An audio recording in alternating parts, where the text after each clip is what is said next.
Out of the Cave to Become Men by Doug Ferguson, read by Doug Ferguson. The Guilt of Being Successful. Jared Diamond, author of the book Guns, Germs, and Steel, had a discussion with a Papua New Guinean native politician named Yeli. Yeli asked Jared, paraphrase, why is it that his people in Papua New Guinea stayed in the Stone Age while the rest of the people of the world created advanced civilizations? In this comment, Jared felt embarrassed for the success of the West. The world just didn't seem fair. Something was wrong with the world, and Jared wrote a book about it to figure it out. It is not surprising that he felt guilty, because our media, academia, and political institutions all tell us that we are guilty.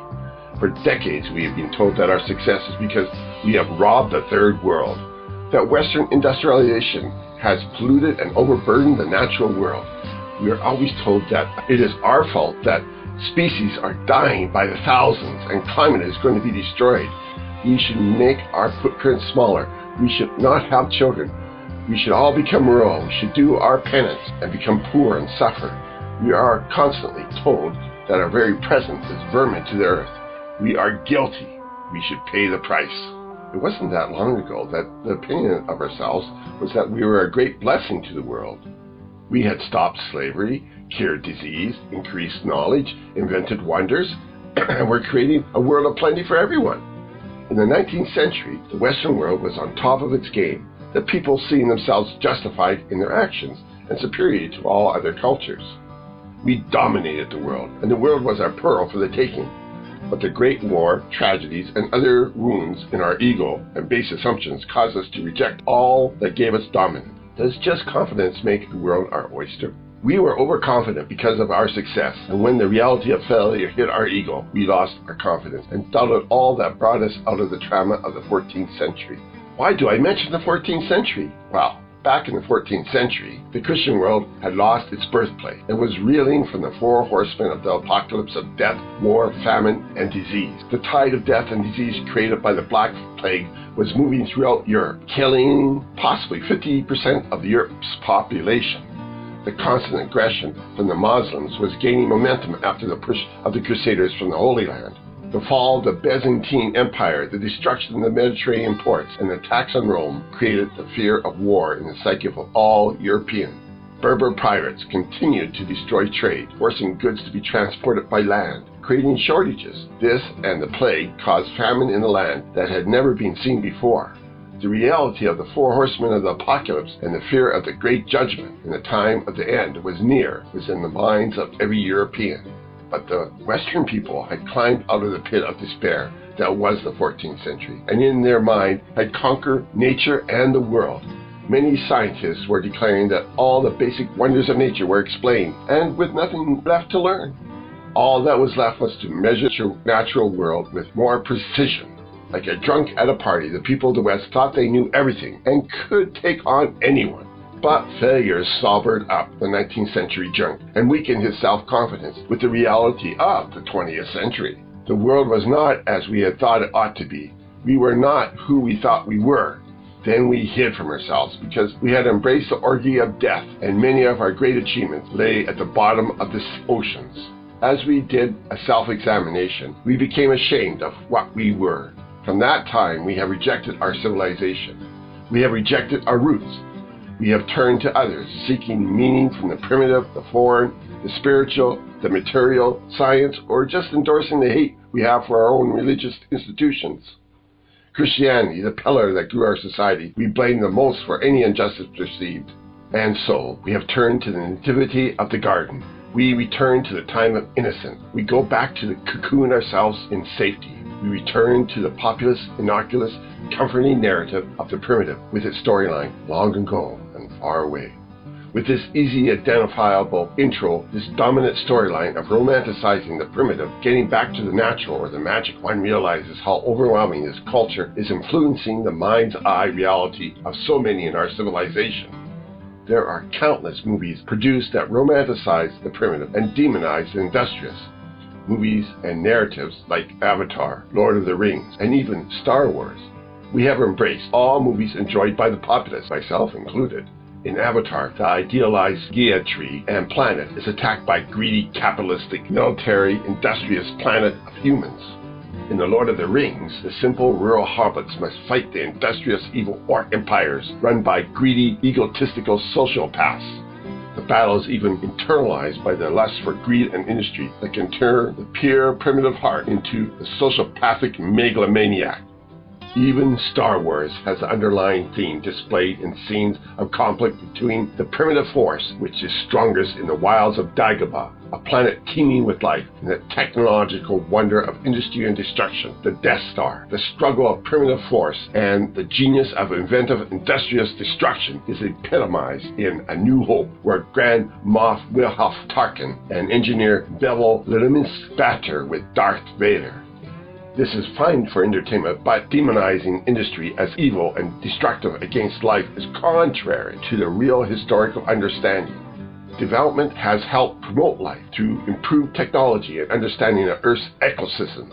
Human life has increased in length and potential because of science and technology. Because of science, we have become aware of our footprint, our impact upon the ecosystems of the Earth, and many have become proactive in their attempt to help life on our planet. But how can we help? There are so many conflicting narratives of what is good that we have all become confused. What are we to believe in? Many of these narratives are so popular that large percentages of the population are confused. Some think that the Game of Thrones is about or based on historical narratives.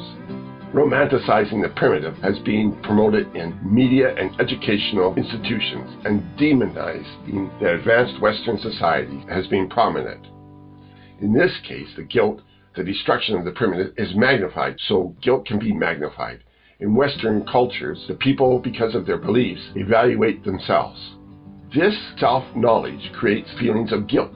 People attacking this Christian culture use this natural tendency of guilt in Christians to manipulate them. Haters of Christianity use Christian values to create a masochistic self-hate in Christians. This is done by finding what Christians find abhorrent that has happened in Western societies and claiming that the teachings and practices of Christianity created these atrocities. To magnify this guilt, the anti-Christian will magnify the size of the atrocity, getting the greatest effect possible. One example of events used to create guilt is the reduction of native populations in North America with the arrival of Europeans. For maximum guilt in the Western culture, the populations of North American natives has been used as a tool. The number of natives calculated in North America by the expert has been fluctuating since the time when some first attempted to calculate the numbers. Why were the numbers lower at first, but have in these last decades ballooned into hundreds of millions? Have the numbers been inflated to spur guilt in people? Has the world history been ignored to focus on only Western cultures? Has the guilt been spread over an entire people and culture to hide the guilty? Who are the guilty? Who did the evil upon the natives in America? When evil was done? Some of these questions are dealt with in other books. I am not denying that atrocities did occur. I am not justifying or minimizing the tragedies that have happened. In the past, many terrible things have happened to many people. But why is there so much focus on an exaggeration of the native tragedies? Why are the motives of all Europeans who came to America demonized? Why is the spread of disease in native populations considered an intentional assault by Europeans, especially since they didn't even understand germ theory till late in Louis Pasteur's life?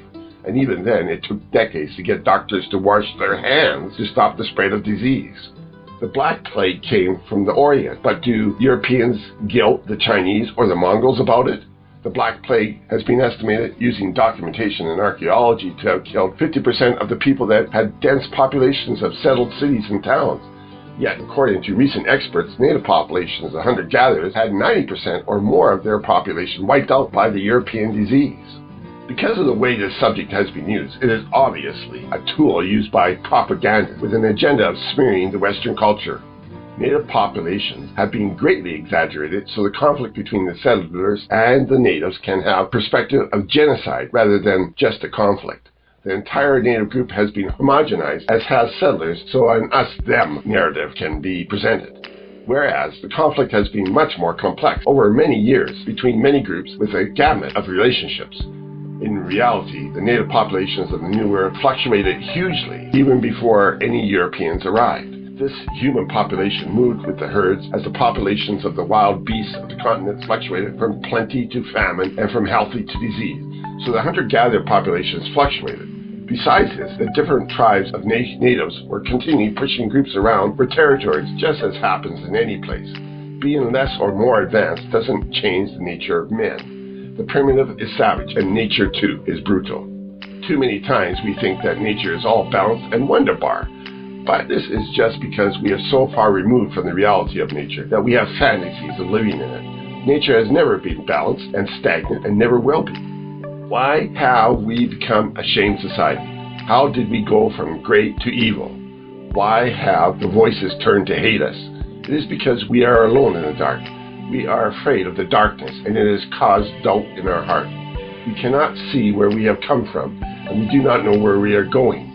The doubt has swallowed our passion and hope for tomorrow. We are alone. We have no guide to the future. We have not heard the voices of the past. We have lost perspective of where we came from. We need to search for the lost voices of history. We need to listen to the voices of the past. We need to read the tombs of ancient literature and find the consciousness of our past. We need to search for the light that has brought us into life. We need to find life of the past to find life for our future. When I was in school, the past was lost. History was lost. In school, a present drama between nature and man's part in it became a focus. In my own Canadian education in high school, the big social studies project was, should we save the wolf? We were guilty for its struggle for survival. We had caused the pain and suffering in nature. What could we do to repair the damage we had done? That was the dilemma that we were taught. We were taught to feel guilt, to be ashamed. We were caught like deer in the headlights, afraid to move, ashamed of our past, and afraid of our future.